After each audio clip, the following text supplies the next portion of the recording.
Maligayang pagdating dito sa Storyland TV. Ating tunghayan ang kwentong may pamagat na, Ang Aking Talento. Maaga pa lamang ay kumpleto na ang estudyante ni Teacher Rosie. Masaya si Teacher Rosie, at dahil unang araw ng pasukan, ay inumpisahan na niyang batiin ang kanyang mga estudyante. Magandang umaga mga bata at maligayang pagdating dito sa paaralan ng Storyland. Dahil unang araw ng pasukan, ay umpisahan nating kilalanin ang bawat isa. Ipakilala niyo ang inyong sarili at kung anong gusto niyong ibahagi tungkol sa inyo, maaari niyong ibahagi ang inyong talento. Ang masiglang sabi ni Teacher Rosie. Sumagot naman ang mga estudyante ni Teacher Rosie, at makikitang masaya ang mga ito. Hindi nagtagal ay nag-umpisa na sila.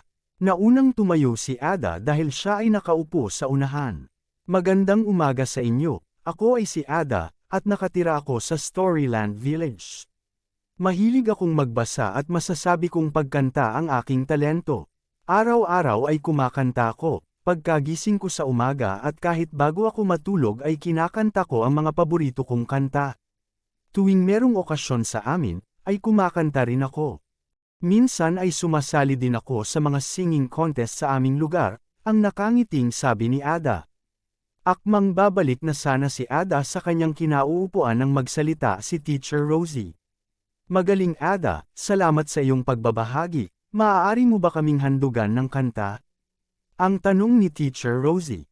Nagningning ang mga mata ni Ada, at pinaunlakan niya si Teacher Rosie. Kumanta si Ada at talaga namang kay ganda ng kanyang boses. Lahat ay bilib sa kanya, nagpalakpakan ang mga kaklase niya pagkatapos niya. Mahusay Ada, napakaganda ng iyong boses. Ang sabi ni Teacher Rosie. Nahihiya namang nagpasalamat si Ada at tuluyan na itong bumalik sa kanyang upuan. Sumunod namang tumayo si Julio.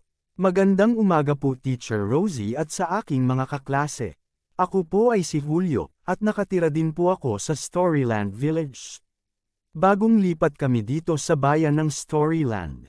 At masaya akong makilala kayong lahat. Katulad po ni Ada, ako ay mahilig kumanta. Tuwing dumadalaw ang aking lolo at lola ay kinakantahan ko sila. Maliban sa pagkanta ay marunong din akong maggitara. Tuwing wala akong pasok, ako ay tinuturuan ng aking kuya sa paggitara. Magaling ang aking kuya, at masaya ako na tinutulungan niya ako para mas paghusayan ko pa ang paggigitara ko. Ang masayang pagbabahagi ni Julio. Gaya kay Ada, ay kumanta ito. Pinaunlakan niya ang hiling ng kanyang mga kaklase. Malamig sa pandinig ang boses ni Julio, kay sarap pakinggan. Pareho sila ni Ada, magaling silang kumanta.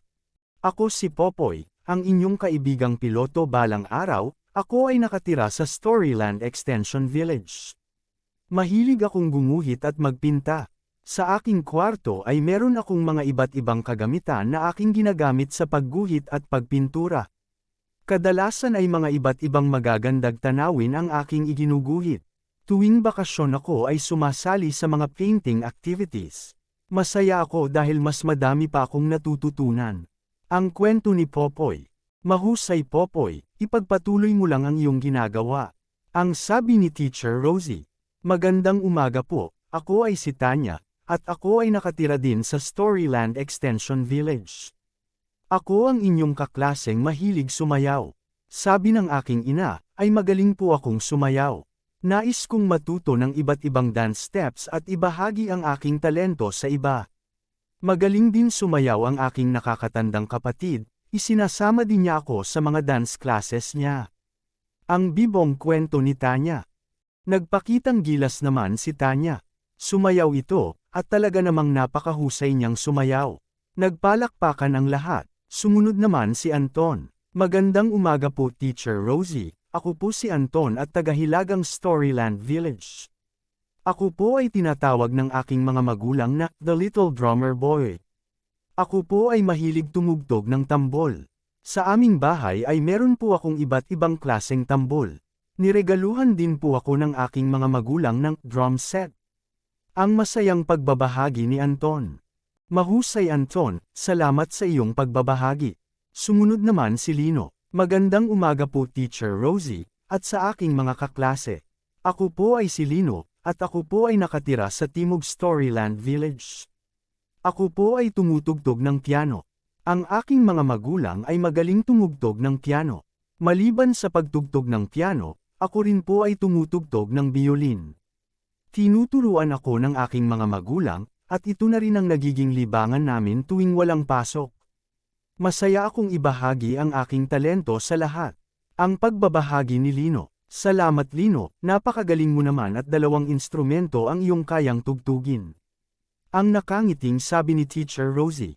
Tumayo na si Mina, nang biglang may kumatok. Pinaupo muna ni Teacher Rosie si Mina sa kanyang upuan at saka ito tumayo para buksan ang pintuan. Abangan natin ang susunod na bahagi ng ating kwentong may pamagat na, Ang Aking Talento. Hanggang sa muli.